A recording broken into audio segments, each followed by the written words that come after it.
Welcome back, digital watch fans, to Vintage Digital Watches and to a video that should not be on this channel because I'm reviewing non-vintage digital watches. Yes, in my last collection tours there was a short section at the end that showcased some of the non-digital watches that I had. It was really short, but then people asked me on and off, why don't I show these watches in a video, because they seem pretty interesting. So here I am showing you my non-digital watches, and there are 7 of them, and we're going to go through them each, and I'll tell you what they are and a bit of a backstory for them. So let's go. So these are the watches, as you can see. Yeah, pretty snazzy, I know. 6 of them, and this is the 7th. I do have mechanical watches and non-mechanical watches. They are quartz watches. So yeah, let's have a look. So we'll start off with the mechanical watches, and this is probably mechanical watch people would say, oh yeah, that's the best watch in your collection. So this is a Tissot Navigator C-Star mechanical chronograph, manual wind. It is really cool, and it works a treat, resets. The backstory to this is that before being so much into digital watches, I also had mechanical watches. I had a Citizen 8110 chronograph, and I did have a Tissot C-Star with a wide dial, but ended up selling those to get digital watches. So my family chipped in last Christmas and they bought me this watch. It's in really good condition, hasn't been polished, keeps hour great. It has a screw-on back, and yeah, it looks really good, especially paired with this strap. The white line kind of continues through the seconds indicator right there. Okay, let's move on. Next watch is also mechanical, and it's a dress watch. So this is it. It's a Longines. I don't know the serial number. I bought it last year. It was 200 pounds. The guy I bought it from said it was from the 30s, but I researched it, and it was they produced this between the 30s and almost up to the 50s. So don't know if it's really 30s, but it's one of those cushion shaped watches. I bought it because I didn't have a dress watch. So when I wore a suit, I usually picked one of my digital watches, because yeah, you can wear a suit with certain digital watches, at least that's what I believe. But it was time to get a proper suit watch. So I ended up getting this Longines. From the looks of it, and I did some research, the dial is original. It has a crack because it's an enamel dial. Keeps time good, plus minus a couple of minutes a day. But since I wear it really rarely, and I don't need it to be that accurate. 2 minutes a day, it's more than enough for the time that I'm wearing this watch. Really snazzy on the suit though. And yeah, it's a really small diameter watch. Here it is compared to the Navigator, which is a larger diameter. But you can see I think it's 32 or 34, something like that. Time to move on to battery-powered watches. So here we are with Citizen Quattro, because Quattro in Italian means 4, because it has 4 time zones, but this also has a serial number.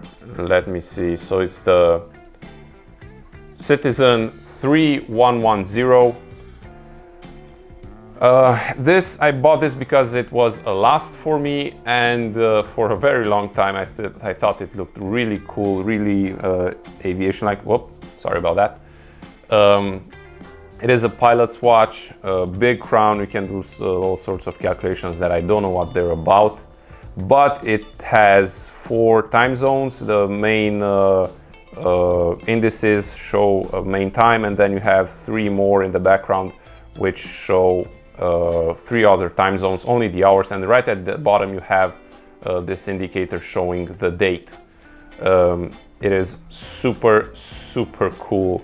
And yeah, I bought it because it was a lost and because it was 99 euros, and these fetch quite a premium on eBay. And it's in really good condition, original strap with the original ProMaster tag. At 99 euros, you can't say no to something like this. Okay, next watch is my non-digital watch that I wear the most. And this is the Seiko 8S23, and it is a solar watch. This was a repurchase for me. I had a slightly different version, but I sold and then I regretted it. And now, well, I have this for around 2 years. I rebought it because it was 72 euros, and these are, I don't know why, probably because they're rare. They are really expensive if you look them up on eBay. I don't think they're worth the 500 whatever they are asking on them. I think this is a $150 watch. But yeah, it looks really cool. It has this honeycomb pattern in the back. It is actually a solar watch. So this guy here is a solar watch. It has an Panasonic MT920 battery that has been in this watch since I bought it, and it hasn't skipped a beat, mainly because with such a big dial, it has a huge solar panel that charges with ease, and it's the watch that is the most noticed. I get a lot of questions from people when they see it on the wrist because of that honeycomb pattern on the solar panel, and it is super good quality. So this is built, I think it was Seiko's top line. It's a Sports 150 model. So the Sports 150, they are waterproof watches made in really good quality. It has a bi-directional bezel. Really love it. Okay, so moving on. This watch is a Swatch, and I can say that this watch was my first brand watch.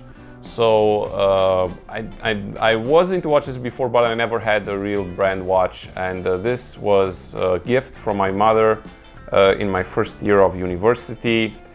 It doesn't say the model on the back. It's yeah, a regular Swatch Chronograph, battery powered, but it looks really good.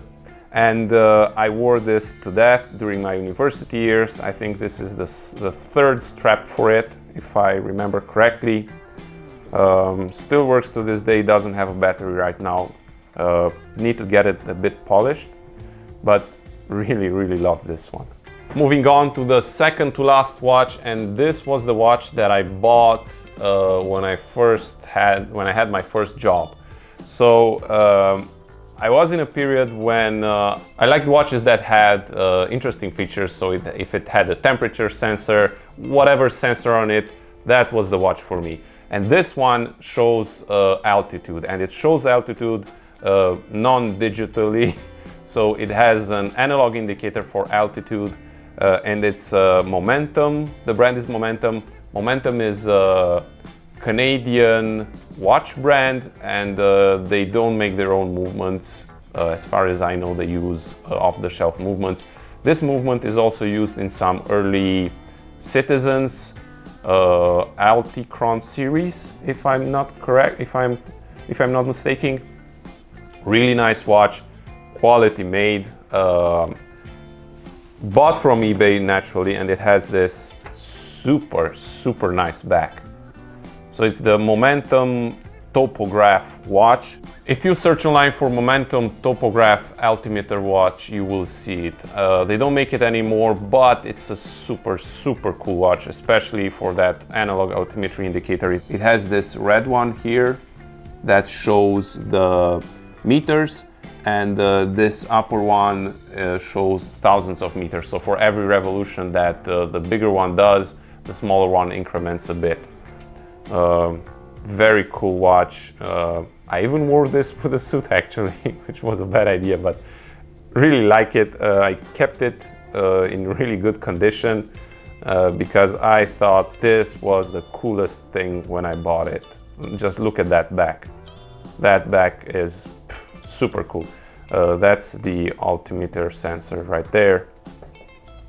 Unidirectional bezel.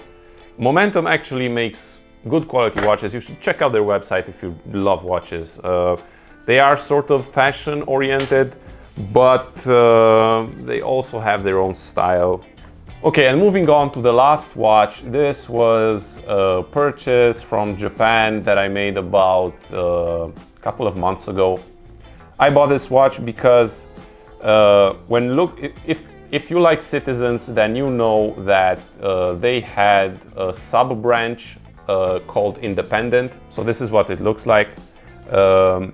Independent makes, using Citizen modules, some very interesting watches. I think they're oriented around design, as you can see here. They also make some really cool Citizen Ana Digitemps, but also some other digital modules from Citizens are cased under their brand name. Don't know if they're a sub-branch or a brand just buying modules from Citizen or what the deal is, but go on Yahoo Auction Japan and search for Independent watch or Citizen Independent, and trust me, they have some really cool designs. But back to this watch. This one is called the Independent Cockpit. Yeah, it's a big watch. It sits very high on the wrist, and this digital is yeah, this is a National Semiconductor. So this digital is big, but this one sits really tall, does weigh a lot. It has 2 time zones. In fact, there are 2 modules inside.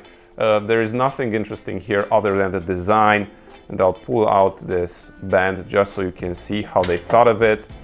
So there are 2 identical modules, well, almost identical because one has seconds and one doesn't, that they are linked together via these metallic rods. I thought that made it really, really cool. Surely these bolts don't do anything other than looking good. But I really like the design of this. I've stocked it until I found one at a decent price. This ran me 2,700 yen, so that's $27. So really low price. Don't know if it's going to be a keeper in my collection, but right now I'm enjoying the heck out of it, just because of the design. Okay, so that's it for this video. I don't want to make it any longer because it's not my usual cup of tea. These are my non-digital watches. I don't plan for this collection to get any bigger, but that just shows that you can't be strictly a digital watch guy. And for the people that are asking me, do you have LED watches? Yes, I have some LED watches, only a couple of them, but I consider those as part of the digital watch collection. Thanks for watching the video. I hope this was interesting for you and it was a nice break from the digital watch content that I do. If you like digital watches, do subscribe to this channel because I try to release videos related to digital watches, repairs, reviews, and anything in between. I'll see you on the next one. Bye.